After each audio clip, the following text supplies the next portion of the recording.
Ano ang pinagmamalaki mo patungkol sa ating Diyos? Pag-usapan po natin yan sa devotion natin na ito.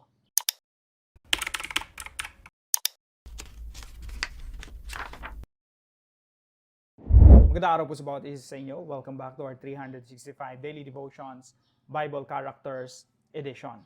Bago po tayo magsimula, gusto ko munang batiin sina Leona Salvador ng Sorsogon and Noel Mendoza. Maraming salamat po sa inyong pagsubaybay dito sa ating mga devotions. Now, yung topic po natin ay patungkol po kay Jethro. So, si Jethro po, siya po yung biyanan na lalaki ni Moses. So, yung mga nakarang istorya natin, si Moses po ay umalis sa Ehipto kasi meron siyang pinatay doon. Later on, papatayin din siya. So, 40 years old siya noon nung nagpunta siya sa Midian. Sa Midian, doon na siya nakapag-asawa, doon na siya, namit niya yung biyanan niya po ay priest of Midian. Ibig sabihin, meron silang system of religion doon. Yung pinuno nun, si Jethro. Tapos yun yung napangasawa niya, yung anak nun. And then, after another 40 years, nung 80 years old na si Moses, tinawag siya ng Diyos na bumalik sa Ehipto para palayain yung bayan ng Israel. At sa Ehipto, maraming mga miracles na nangyari doon hanggang sa tumakas sila at hinati ng Diyos yung dagat, nakaraan doon yung bayan ng Israel. Now, nung sila nasa desyerto na, dinalaw siya ni Jethro, yung kanyang biyanan. At ito po ang sinasabi ng banal na kasulatan. Basahin po natin sa Exodus chapter 18. Exodus chapter 18 verse 1, nabalitaan ni Jethro na pari ng Midian at biyanan ni Moises ang lahat ng ginawa ng Diyos kay Moises at sa mga mamamayan niyang Israelita. Nabalitaan niya kung paanong inilabas ng Panginoon ng mga Israelita sa Ehipto. So ito po yung background, no? Kaya pumunta ron si Jethro, nakita niya yung victory, yung tagumpay ng Diyos ni Moses laban sa mga Diyos-Diyosa ng mga Egyptians. Dito po sa pagkakataong ito, si Jethro at si Moses, nag-usap sila, kwentuhan sila, isang mahabang kwentuhan. At ang pinag-uusapan nila ay kung ano yung ginawa ni Yahweh sa buhay ni Moses at buhay ng mga Israelita. Now, ito po yung una nating katuruan ngayong araw. We testify to boast what the Lord has done. Mga kapatid, pag nagte-testimony tayo, nagpapahayag tayo ng mga bagay na patungkol sa atin, mga nangyari sa atin, hindi natin pinagmamalaki yung accomplishment natin, hindi natin pinagmamalaki yung buhay natin, hindi natin tinataas yung ating mga sarili. Sa halip, ang tinataas natin, sino yung Diyos at kung paano niya tayo tinulungan, ano yung ginawang mabuti ng Diyos sa ating mga buhay. So, sa mga churches po natin, maraming mga testimony time, no? Ang madalas po, sa nakakatuwa, no? Madalas na itataas talaga yung pangalan ng Panginoon. Pero marami din pagkakataon na pag pinapakinggan mo yung nagte-testimony, puro na lang patungkol sa buhay niya. Istorya ng buhay niya, nakakatawa, mga nakakaantig ng puso, pero puro sa buhay niya. Kapag ang testimony mo ay ang natataas ang iyong sarili, ang iyong accomplishment, narating sa buhay, hindi po magandang testimony yun. Ang magandang testimony yung naitataas yung pangalan ng ating Diyos. Tingnan niyo po rito sa Exodus chapter 18 verse 8. Sinabi ni Moses kay Jethro ang lahat ng ginawa ng Panginoon sa Paraon at sa mga Ehipsyo para sa mga Israelita. Sinabi rin niya ang lahat ng paghihirap na naranasan nila sa paglalakbay at kung paano sila iniligtas ng Panginoon. So yung pagte-testify, pagsasabi ng mga bagay na nangyari sa buhay natin, ang purpose nun, itaas ang Panginoon. Kahit sa mga panahon ng paghihirap ng ating buhay, kagaya nung testimony ni Moises kay Jethro, lahat ng mga paghihirap na dinanas nila, no, hanggang sa makalaya sila, hanggang sa even after makalaya sila sa Ehipto, lahat ng paghihirap nila na yon, ang naha-highlight, paano sila tinulungan ng Diyos, paano sila iniligtas ng Diyos, ano yung ginawa ng Diyos sa mga paghihirap na dinanas nila. So ang naha-highlight lagi sa testimony natin, si Lord at yung mga ginawa niyang mabuti sa ating mga buhay. So that's number 1. Number 2 po, we testify to cause others to rejoice in the Lord. Pag nagte-testimony po tayo, ang isa sa mga goals natin, yung mga nakikinig sa atin, magdiwang, mag-rejoice. Mapuno yung kanilang mga puso ng pasasalamat at pagpupuri sa ating Diyos. Basahin po natin sa Exodus 18:9. So habang nakikinig si Jethro, so isipin nyo, mahabang kwentuhan to, no? Nakikinig si Jethro sa kanyang manugang.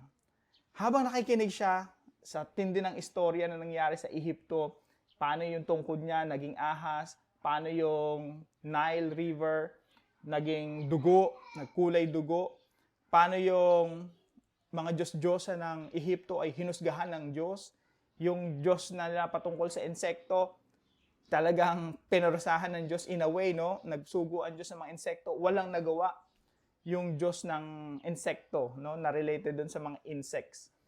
Si Pharaoh walang nagawa, hindi nakaporma, hindi nakalaban sa Diyos niyang Israel. So thrill na thrill siya si Jethro habang pinapakinggan niya, ibang klase yung si Yahweh ah. Talagang pinaglaban kayo. Kaya sabi po dito sa Exodus 18 verse 9, tuwang-tuwa si Jethro sa lahat ng kabutihang ginawa ng Panginoon sa mga Israelita nang iligtas niya sila sa kamay ng mga Ehipsyo.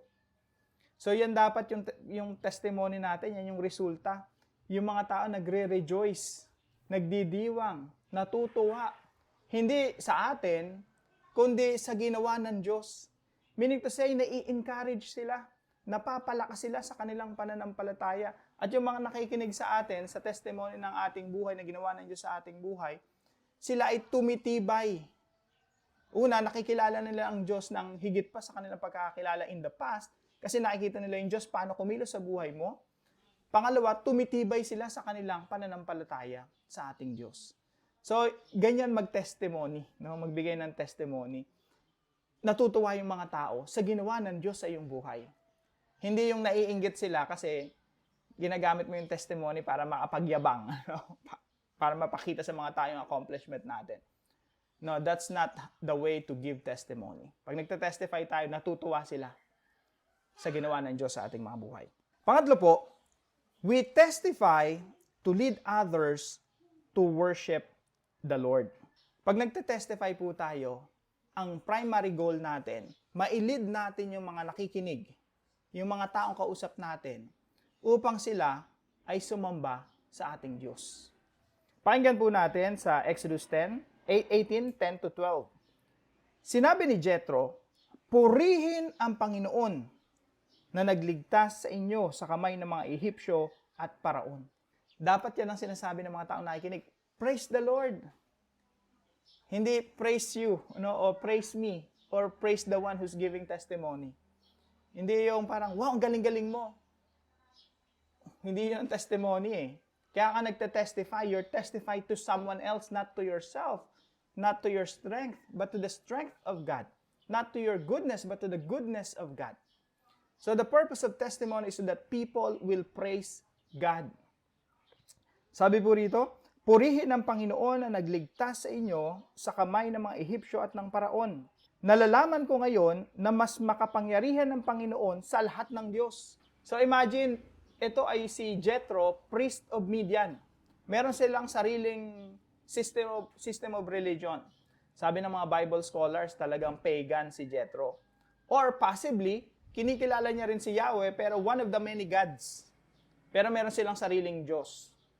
Pero ang sabi rito, nalalaman ko ngayon na mas makapangyarihan ang Panginoon, si Yahweh, sa lahat ng Diyos.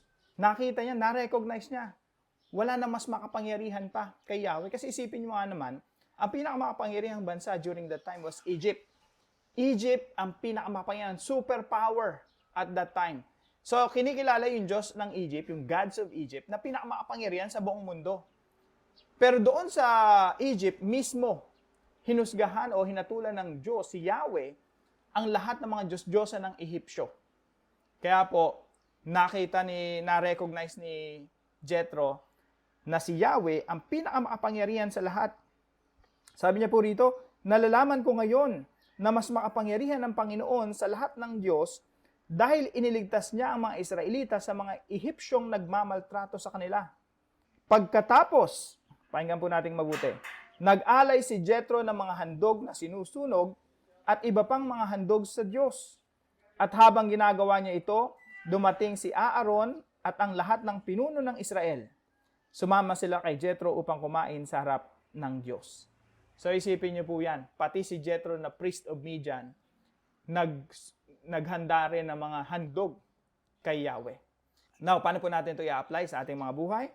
Number 1 po, embrace pain, sorrow, and weaknesses as part of life. Yakapin po natin kung may problema tayo, may mga pagsubok, may sakit, hirap. Lahat po ng ito ay part of life. Kaya nga sabi nga ni Moses dito, Exodus 18:8, sinabi rin niya ang lahat ng paghihirap na naranasan nila sa paglalakbay at kung paano sila iniligtas ng Panginoon. So dito po makikita natin, lahat ng paghihirap nila may purpose. Lahat ng pagdurusa na dinanas nila, doon sa weaknesses nila, mas lalong nahayag ang strength o kalakasan ng Diyos. Kagaya po ng sinasabi ni Apostol Pablo, no? Sabi ni Apostol Pablo sa panalangin niya, Panginoon, tanggalin niyo po yung paghihirap ko na to, itong sakit ko na to, o kung ano man to, no? Torn in the flesh. Sabi ng Diyos sa kanya, okay, Pablo, hindi ko tatanggalin yan. Hindi ko tatanggalin ang problema mo, yung sakit mo, pero ang gagawin ko sa iyo, bibigyan kita ng sapat na biyaya para mapagtagumpayan mo ang iyong mga pagsubok o torn in the flesh. So, mga kapatid, in our weaknesses, sa ating kahinaan, ang naiahayag, ang naitataas ay ang kalakasan ng ating Diyos. Pangalawa po, expect God's power made perfect in weaknesses. Again, sabi nga ni Apostol Pablo, no, sa aking kahinaan ay lalong nahahayag ang kalakasan ng Diyos. Hindi ko alam yung mga sitwasyon natin, pero may kanya-kanya po tayong kahinaan. May kanya tayong kakulangan. Marahil sa inyo mga estudyante, no, papasok sa eskwelahan, you're feeling yung parang hindi ka kagaya ng ibang mga klase na matatalino.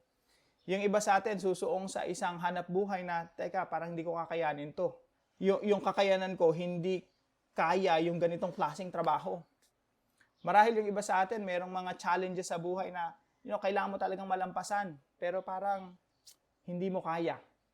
Mga kapatid, sa mga panahon na hindi mo kaya, dun ka mas lalo dapat sumuong at magpatuloy dahil kaya ng Diyos. Yan po yung ibig sabihin ng, my power is made perfect in weaknesses. Perfect yung power ng Diyos sa ating kahinaan. Now, kung tingin natin sa ating sarili, malakas, tingin natin sa ating sarili, matalino, baka hindi mo na kailangan si Lord. Baka magmayabang na tayo, no? Matalino ako, kaya ako na-accomplish yan. Magaling ako, kaya kayang-kaya ko yan. Hindi po ganon. In our weaknesses, God's power is made perfect. Sa mga panahon na si Moses, hindi kaya magsalita, reluctant, ayaw sumuong doon sa confrontation with the Pharaoh, the most powerful person in the world, si Pharaoh. Kukonfrontahin ni Moses. Pero at that time, yung weakness ni Moses na yon, sabi, same principle applies. God's power is made perfect in weaknesses. At napagtagumpayan yon ni Moses dahil sa kalakasan ng Diyos. Pangatlo po, exalt God and lead others to exalt Him. Pag sinabi natin exalt, itaas. Itaas natin ang pangalan ng ating Diyos upang ang mga tao sa paligid natin ay mahikayat natin na itaas din ang pangalan ng Diyos. At yun po yung purpose ng testimony ni Moses kay Jethro. Ang ipanagmamayabang ni Moses, yung ginawa ng Diyos sa buhay ni Moses at ng bayan ng Israel. Hindi yung ating personal accomplishment or personal. Minsan kasi hindi natin maiwasan. Minsan nagagamit natin yung testimony, nagagamit natin yung mga nangyari sa buhay natin para ipagmalaki ang ating mga sarili. Pero I hope this will become a reminder to everyone na ang testimony o ang pagpapahayag natin ng mga nangyari sa buhay natin ay upang itaas ang pangalan ng ating Diyos. Now, para naman po sa ating discussion, to whom will you testify about the goodness of God? And what will you say? At anong sasabihin mo? Now, para naman po sa ating dive deeper, Jethro, from pagan priest to Yahweh's priest. Pag-usapan po natin yan sa ating dive deeper video. Tayo po'y manalangin. Father God, teach me to embrace pain, sorrow, and weakness as part of your refining work in my life. When I feel weak, remind me that your power is made perfect in weakness. Your grace is always enough.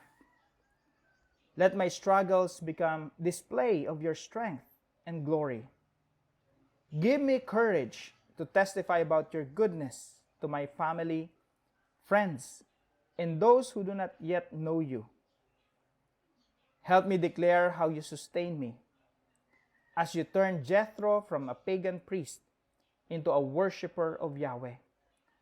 Turn many hearts today through my testimony, that in all things God may be glorified.